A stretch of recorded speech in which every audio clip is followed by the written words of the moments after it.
Okay जी, WordPress का आपको मैं दिखाता हूँ एक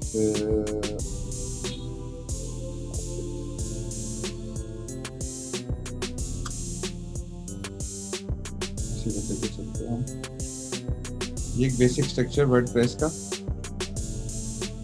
कि इसमें क्या क्या चीजें हैं अब आपके पास। ओके, सबसे पहले आपके पास होता है डैशबोर्ड। डैशबोर्ड के आपके पास ओवरऑल चीजें आ रही हैं कि आपके सेल वगैरह का ये वो कॉमर्स का प्लगइन है, उसमें तो उसकी डिटेल आ रही है कि आपके पास नंबर ऑफ ऑर्डर्स कितने हैं, अभी एक्टिव ऑर्डर्स कितने हैं आपके पास, कमेंट्स वगैरह अगर आपने ऑन किया अपनी वेबसाइट पे तो उसकी एक रिपोर्ट आ रही होती है। उसके बाद आपका जो एसईओ के टूल्स हैं, जो एसईओ के प्लगइन्स हैं, लास्ट टाइम मैंने आपको बताया था कि आप एसईओ के कुछ प्लगइन्स कर लो, आपको एसईओ करने की जरूरत नहीं पड़ती, वो ऑटोमेटिकली प्लगइन आपकी वेबसाइट पे सारे एसईओ के काम करते हैं। जो आपके बेसिक प्लगइन्स हैं उनकी डिटेल आपको अपने डैशबोर्ड में मिलती है। उसके बाद आप कस्टम डैशबोर्ड भी क्रिएट कर सकते हो। आपने कुछ चीजें यहाँ पे ऐड करनी है, कुछ निकालना है, कुछ रिमूव करना है, तो शॉर्टकट्स या वो सब चीजें भी आ सकती हैं, तो जो कि उसके मेन आ रहा है। देन उसमें आपने कुछ पोस्ट करना है तो पोस्ट की ऑप्शन यहाँ पे होगी कि आप लेट्स सपोज आपने कोई इस पे ब्लॉग पोस्ट करने है, आपने कोई स्टोरी पोस्ट करनी है, तो यहाँ से आप वो चीजें कर सकते हो। बट हमारे पास जो सिर्फ वो कॉमर्स कहता हूँ, वो कॉमर्स की बात करते हैं कि आपने एक वो कॉमर्स का प्लगइन अपने वर्डप्रेस पे इंस्टॉल किया। अब उसमें वो कॉमर्स में आपको क्या क्या चीजें मिलती हैं। सबसे पहले उसमें आपके पास आते हैं ऑर्डर्स, कि आपके पास क्या क्या ऑर्डर्स आ रहे हैं उनकी डिटेल, ठीक है, कस्टमर की कंप्लीट डिटेल आपके पास इन ऑर्डर टैब में आ रहा है।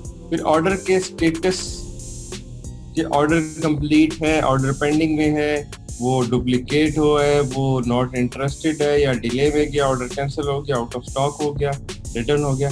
ये पूरा एक आपका ऑर्डर का जो प्रोसेस है, ये ऑर्डर प्रोसेसिंग जिसे कहा जाता है, वो यहाँ पे क्रिएट होता है। ठीक है, क्लियर टू एवरीवन कि जो आपका सिंपल ऑर्डर का प्रोसेस है वो आप अपने ऑर्डर स्टेटस में उसको क्रिएट करते हो। मैं आपको यहाँ पे दिखा देता हूँ कि ऑल ऑर्डर हमारे पास इतने हैं, देन पेंडिंग ऑर्डर्स इतने। पेंडिंग ऑर्डर्स मतलब इनकी पेमेंट अभी तक नहीं आई, या ये ऑर्डर अभी तक कस्टमर ने कॉल पे कंप्लीट नहीं किया, तो अभी तक हमारे एंड में पेंडिंग नहीं किया। प्रोसेसिंग वो कि कस्टमर ने कॉल पे इसको बोल दिया कि जी मुझे चाहिए, और अब ये वेयर हाउस के पास गया और वो उसको शिपमेंट वगैरह करेंगे और उसको डिस्पैच कर देंगे। ऑन होल्ड ये कि ये ऑलरेडी शिपमेंट ने वेयर हाउस में पैक वगैरह कर दी है, और अब सिर्फ लॉजिस्टिक पार्टनर को देना है, उनको पिकअप करवाने और उन्होंने डिलीवरी स्टार्ट कर दी। कंप्लीट ऑर्डर के जो कि डिलीवर हो चुके हैं, उनके पैसे आ चुके हैं। कैंसिल ऑर्डर की कस्टमर ने फोन पे बोला कि यार मुझे नहीं चाहिए। रिफंड ऑर्डर कस्टमर के पास पहुंचा, उसने बोला कि यार ये मुझे वापस करो, ये खराब है, फटा हुआ है, मुझे पसंद नहीं है, ब्ला ब्ला। फेल ऑर्डर, जो कस्टमर लॉजिस्टिक वाले ने हमें वापस ला के दिया कि यार ये कस्टमर ने लेने से इनकार कर दिया, इसको आप वापस करो। आपके मैं कमेंट्स अभी फिलहाल बंद कर रहा हूँ। How it work with COD account, I will let you know about COD account.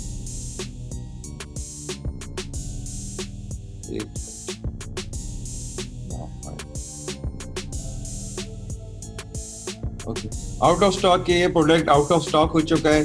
Customer को कॉल करके बोला कि सॉरी आपका ऑर्डर प्लेस हो गया, पर हमारे पास अभी स्टॉक अरेंज नहीं हो रहा है, या हमारे पास प्रोडक्ट अरेंज नहीं हो रही है, और वहां से ऑर्डर आउट ऑफ स्टॉक की वजह से कैंसिल हो गया। डुप्लीकेट ऑर्डर, एक कस्टमर ने 2 दफा गलती से ऑर्डर डाल दिया और एक को हमने कैंसिल कर दिया।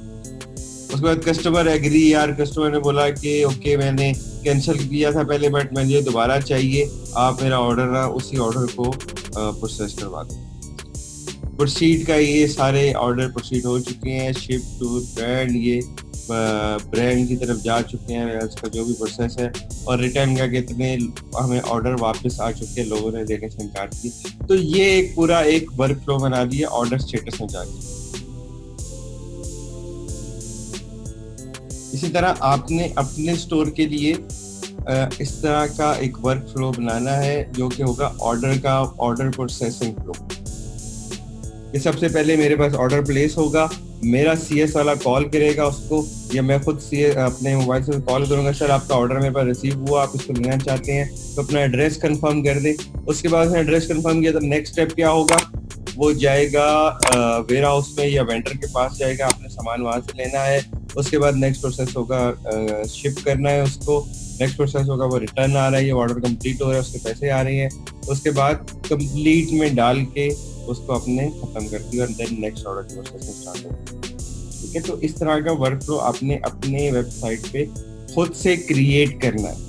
सिंपल सिंपल कुछ स्टेप्स हैं, ठीक है, वो आपने लाजमी उसमें रखने हैं। लाइक अगर एक्सचेंज की ऑफर है तो आपने उसको एक्सचेंज के टैब में डालना है। डुप्लीकेट ऑर्डर्स की भी हमारे पास बहुत ज़्यादा आती है, लोग दो दो दफ़ा ऑर्डर करते हैं, तीन तीन दफ़ा ऑर्डर करते हैं, बाद में बोलते हैं मुझे सिर्फ एक पीस चाहिए। नॉट इंटरेस्टेड का पार्ट बहुत ज़्यादा आपको फेस करना पड़ेगा। लाइक ऑर्डर उसका प्लेस हुआ और आपने उसको 2 दिन बाद कॉल की, तो 2 दिन बाद कस्टमर का बिहेवियर चेंज हो गया, उसका मूड चेंज हो गया, या उसने किसी और स्टोर से जाके दे लिया। उसके बाद आप एक्सपोर्ट ऑर्डर्स का कि आपके पास कंप्लीट लिस्ट बन जाती है अपने कस्टमर्स की, अपने डेटाबेस की, आप उसको इंपोर्ट या एक्सपोर्ट कर सकते हो। तो ये एक्सपोर्ट की जो ऑप्शन है ये इसलिए है। चेकआउट फॉर्म के जो लास्ट पेज पे आपके पास चेकआउट की ऑप्शन आ रही है उसके हवाले से है ये जो चेकआउट फॉर्म को आप कस्टमाइज कर लेते हो और वो सब चीज़ें आ जाती है। Then important part is reports आपकी कंप्लीट रिपोर्ट के आपने क्या क्या बेचा, कितना बेचा, यहाँ से आप पूरा मंथ कर लो, पूरा लास्ट मंथ कर लो, पूरा साल कर लो, कंप्लीट डिटेल आ जाती है। आपका ग्रॉस कितना था, आपका नेट कितना हुआ, आपकी नेट डेली सेल कितनी है, उसके बाद आपके पास कितने ऑर्डर प्लेस हुए, उस ऑर्डर में कितने आपके पास आइटम्स परचेज हुए। लाइक 16,000 ऑर्डर प्लेस हुए पर उसमें 30,000 आइटम थी कि एक बंदे ने 2 चीज़ें भी ली, एक बंदे ने 3 चीज़ें भी ली, एक बंदे ने 4 चीज़ें ली। और उसके बाद कितने उस पर डिलीवरी चार्जेस, इस वेबसाइट पे डिलीवरी चार्जेस कराए, ये 1500 से ऊपर ऑर्डर हो तो 200 रुपये डिलीवरी चार्जेस हैं। तो वहाँ से आपके पास ये चीज़ आ जाती है कितने लोगों ने डिलीवरी चार्जेस, शिपमेंट चार्जेस कितने भरे। उसके बाद फिर कस्टमर का आपके पास कंप्लीट डेटाबेस, कंप्लीट रिकॉर्ड यहाँ पे रिपोर्टिंग में भी आ जाता है कि आपके पास कितने कस्टमर्स बने, नए कस्टमर्स कितने, पुराने कस्टमर्स कितने आए। उसके बाद आपके पास स्टॉक, आपने अगर स्टॉक की अपडेट्स डाली हुई है तो वो सब चीज़ें आपको यहाँ से मिल जाती है। ठीक है, कि आपके पास कितना स्टॉक रह गया, स्टॉक कितना है, आउट ऑफ स्टॉक कितनी प्रोडक्ट्स हो रही हैं, वो सब। और कुछ पार्ट थोड़ा सा टेक्निकल इसमें एक्सटेंशंस का है कि आपने इस पे कोई एक्सटेंशंस इंस्टॉल करनी है, कोई थर्ड पार्टी टूल इसमें डालना है। लाइक सब्सक्रिप्शन का आपने लेना है या अपने बुकिंग का उसमें पार्ट डालना है। जैसे कि क्रीम की वेबसाइट पे जाओ, किसी होटल की वेबसाइट पे जाओ, सस्ता टिकट की वेबसाइट पे जाओ तो वहाँ पे बुकिंग की ऑप्शन आ रही होती है। ठीक है, उन्होंने जस्ट एक ये सिंपल प्लगइन परचेज किया हुआ है और इसकी प्राइस भी आपके सामने लिखी हुई आ रही है। उन्होंने $250 का एक प्लगइन परचेज किया और उसको एडिट किया। एडिट लाइक जैसे हमने अभी फीचर्स पढ़े थे ऑर्डर स्टेटस के, इस तरह बुकिंग स्टेटस के फीचर्स होंगे, वो सब फीचर्स उन्होंने ऐड किए और वो पूरे के पूरी वेबसाइट पे बुकिंग वेबसाइट बन गई। ठीक है, देन मेंबरशिप्स का है कि आप अपने मेंबर्स को बना सकते हो, फिर मेंबर्स के डिफरेंट ऑफर्स हो सकती हैं, डिफरेंट कंटेंट उनके लिए थोड़ा सा कस्टमाइज हो सकता है। अपने इसको परचेज करना है और उसको एडिट करना है। बट ये सब चीज़ें बहुत ज़्यादा नेक्स्ट लेवल पे है, आपको बिल्कुल बिगनिंग में इनकी ज़रूरत नहीं पड़ेगी।